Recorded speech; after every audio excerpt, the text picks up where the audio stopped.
bi beşdarbûna hejmarek ji welatiyan û bi miqatibûna rêxistina hûşîniya çand û raman pêşengehek nîgarkirî û folklorî hat li darxistin. Arman ji vê pêşengehê danasîna çand û folklorê Kurdî bi nefşê nû. Di vekirina pêşengehê de gotin hatin xwandin ji aliyê Encîmana Netewî û nûnerê Partiya Demokratîk Kurdistanê Ferhat Şehîn. Têda axiftin li ser folklorê Kurdî û rola wê di dîrokê de.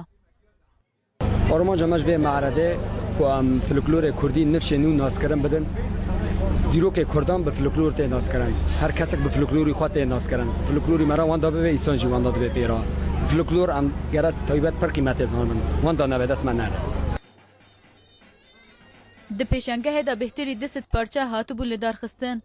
Temenê wan vedgerê ye ta 20 sal.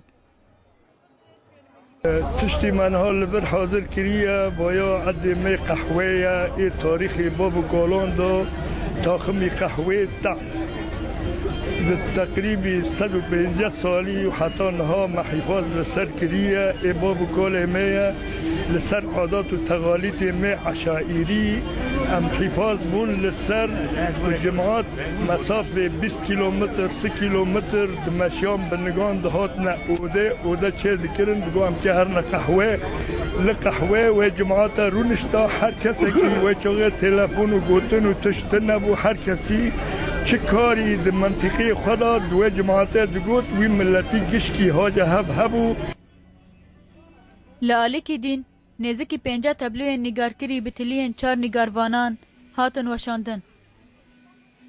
4 فنانن تقريبا 5 لوحة عرض كرنا جفوا 5 لوحي تشكيلي زيتي أنا وقلم فحم أنا بقلم رصاص أنا ومعرض بخاد ما بين فن تشكيل وفلكلوري يعني دمج كرنا ما بين بالضبط بترب بواقع ماشي. دوی پیشنگهه دا گلک آلاوین که دهاتن بکارانین جسد سالی اووردا تیدا هبو وک جرجر، مشک و گمگم قهوه.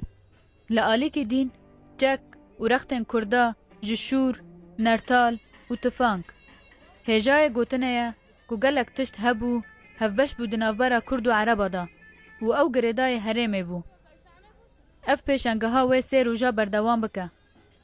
جیهان علی برنامه آرک کوبانه